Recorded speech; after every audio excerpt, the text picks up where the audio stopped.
안녕하세요, 가치아입니다. 6월 30일 금요일 국내 시장이 마감되었습니다. 자, 오늘이 이번 주의 마지막이고 2분기의 마지막이죠. 아울러 상반기의 또 마지막이에요.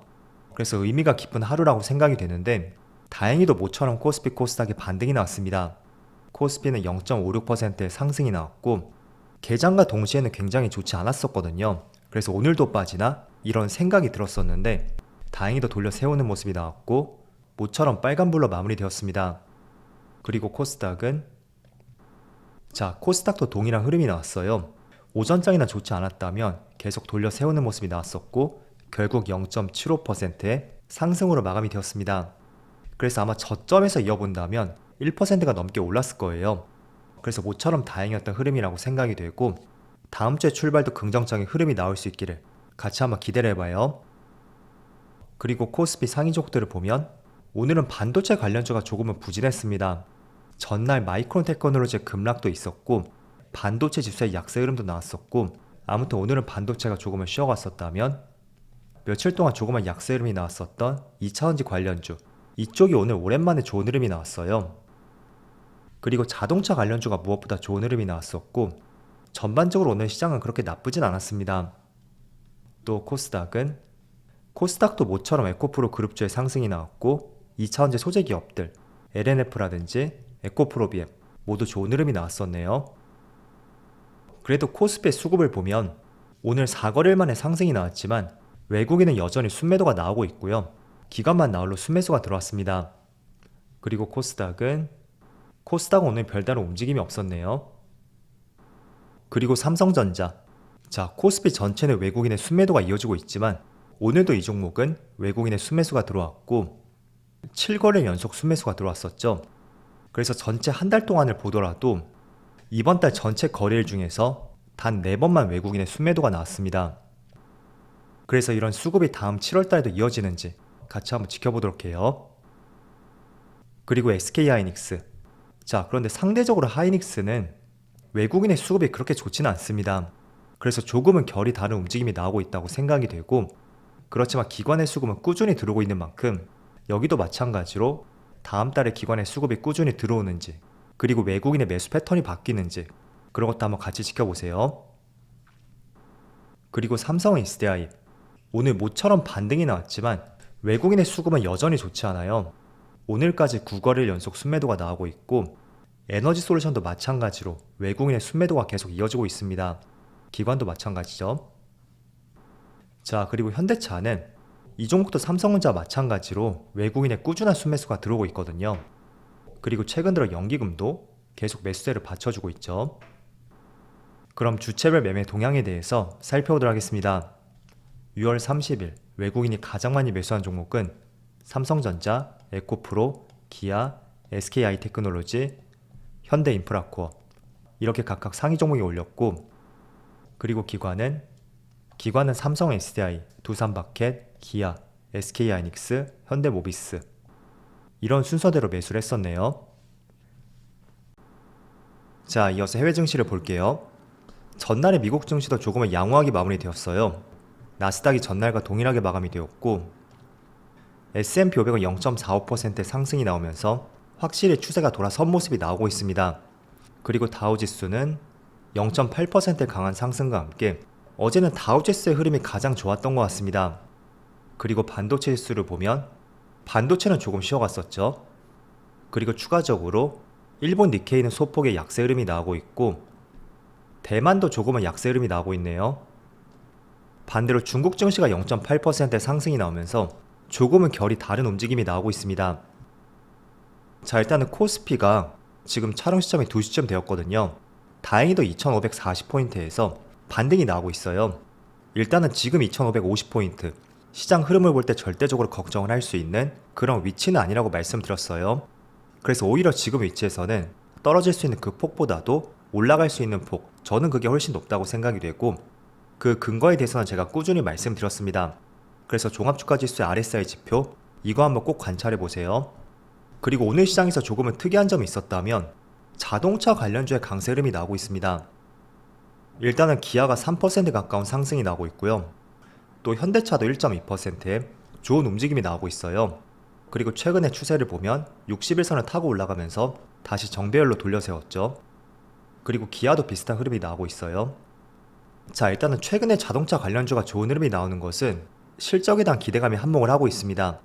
그런데 제가 실적에 대해서 한 가지 명확하게 말씀을 드리고 싶은 것이 있다면, 단순히 실적이 잘 나올 것이라는 기대감이라든지 또는 실제로 실적 발표를 했을 때 어닝 서프라이즈가 나온다면 주가의 상승을 기대하시는 분들이 많을 거예요. 물론 틀린 말은 아니지만 저는 그것보다 중요한 것이 어쨌든 어닝 서프라이즈가 나왔건 지금 실적에 대한 기대감이 있건 이 수치는 절대적으로 과거하고 지금 이러한 구간만 나타내는 지표에 불과합니다.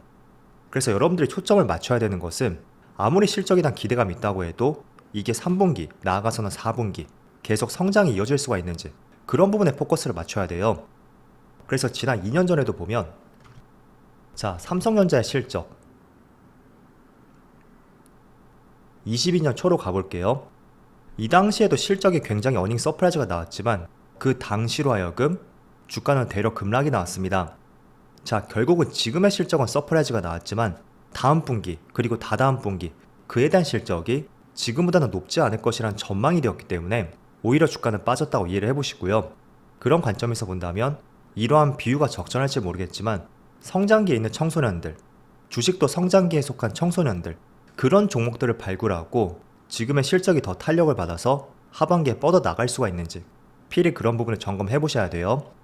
그래서 현대차하고 기아 같은 경우에는 지금의 실적뿐만 아니라 하반기의 실적에 대한 기대감이 또 있어요. 그렇다 보니 지금 3월부터 계속 추세적으로 좋은 흐름이 나오고 있다고 생각이 되고요. 또 그동안 뚫지 못했었던 이러한 장기 이평선 241선이죠. 1년 평균선인데 그 평균을 뚫어 올렸다는 것은 추세가 상승적으로 잡혀 있다 라는 것을 나타내기도 합니다. 그래서 실적에 대해서는 내가 어떤 관점으로 봐야 되는지 그런 부분을 말씀드려봤고, 일단은 다음 주에 삼성전자의 잠정 실적 발표가 있을 거예요. 그래서 제가 강조해드린 것을 대입해본다면 단순히 실적이 얼마가 나왔는지 그건 절대 중요하지 않다고 말씀드렸어요. 이미 3월부터 6월까지 과거의 실적이 반영된 것인 만큼 실적 발표를 통해서 하반기에는 개선될 여지가 있는지 또는 얼마나 더 긍정적으로 볼 수 있는지 반드시 그런 부분에 집중해 보시는 것을 권장해 드리겠습니다. 자, 그리고 어제 미국의 3대 지수가 나름대로 괜찮은 흐름이 나왔었잖아요. 그런데 반대로 반도체 지수는 조금은 아쉬운 흐름이 나왔습니다. 어제만 하더라도 마이크론의 예상을 웃돈 실적이 발표가 되었고 또 메모리 산업이 바닥을 지났다는 긍정적인 내용이 있었음에도 불구하고 오히려 주가의 4%의 약세 흐름이 나왔습니다. 그래서 최근에 AI 반도체 관련주로 분류가 되는 엔비디아라든지 마이크론 테크놀로지 이 두 종목의 주가 흐름을 보면 6월 중순을 기점으로 해서 엔비디아는 조금은 둔화되는 모습이 나오고 있고 마이크론 테크놀로지는 오히려 그 전부터 계속 약세 흐름이 이어지고 있습니다. 그래서 먼저 이러한 흐름이 나오는 이유를 말씀드려보면 최근에 미국에서 중국을 대상으로 AI 반도체 수출 추가 제재를 검토한다는 이슈가 나왔습니다. 그래서 AI 반도체를 대표할 수 있는 것이 엔비디아의 그래픽 처리 장치 그리고 그 안에 많이 포함이 되는 HBM3 고대역폭 메모리죠. 이 고대역폭 메모리에 대한 기대감이 조금은 부정적으로 바뀌었다 라는 것을 마이크론 테크놀로지 통해서 우리가 한번 읽어볼 수 있다고 생각이 돼요. 하지만 어쨌든 마이크론 테크놀로지는 세계 시장 점유율이 10%밖에 되지 않죠. 나머지 90%가 삼성전자하고 SK 하이닉스인 만큼 만약에 정말로 중국에 대한 제재가 국내 시장으로 불똥이 튀긴다면 조금 더 국내 기업이 타격을 받을 수는 있겠지만 현재의 국내 기업들의 주가 흐름을 봤을 때는 큰 영향을 미치진 않는 것 같습니다. 자, 어쨌든 그러한 내용을 배제했을 때 올해 HBM의 수요는 60%가 증가할 것으로 전망이 되고 있고요. 또 내년에도 30%는 더 성장할 것이라는 전망이 있습니다. 그래서 오늘이 상반기의 마지막 날이잖아요. 본격적으로 반도체 수요가 개선이 된다면 그동안 시장 매출이 미미했었던 HBM 쪽도 실적이 새롭게 잡힐 수가 있으니까 이러한 부분을 하반기에 조금 더 긍정적으로 볼 수 있는 하나의 포인트가 될 것 같습니다. 그리고 저는 하반기에 조금 더 관심을 가져봐야 되는 것이 무선 충전 관련주라고 생각이 돼요. 어쨌든 상반기에는 2차원지 관련주가 굉장히 큰 시세가 분출이 되었습니다. 배터리 셀 기업도 마찬가지였고 또 양극재, 음극재, 소재 기업이라든지 또 리튬, 2차전지와 연관성 있는 많은 업종들의 상승이 나왔어요. 하지만 충전기 쪽은 약간은 미미했다고 생각이 되거든요. 하지만 지난달부터 이번 달까지 충전기와 관련된 이슈들이 계속 나오고 있고, 대표적으로 많은 기업들이 테슬라의 슈퍼차저를 활용해서 충전 시설을 도입하겠다는 이러한 발표가 있었습니다.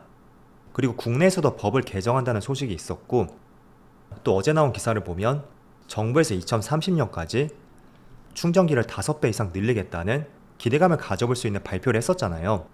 그래서 충전기 관련주들 휴맥스홀딩스라든지 유라테크, 에스트래픽, 그리고 한국전자금융 이런 종목들을 한번 관찰해 보시면서 하반기에는 조금 더 2차전지에 대해서 시야를 넓혀보자고 말씀을 드릴게요.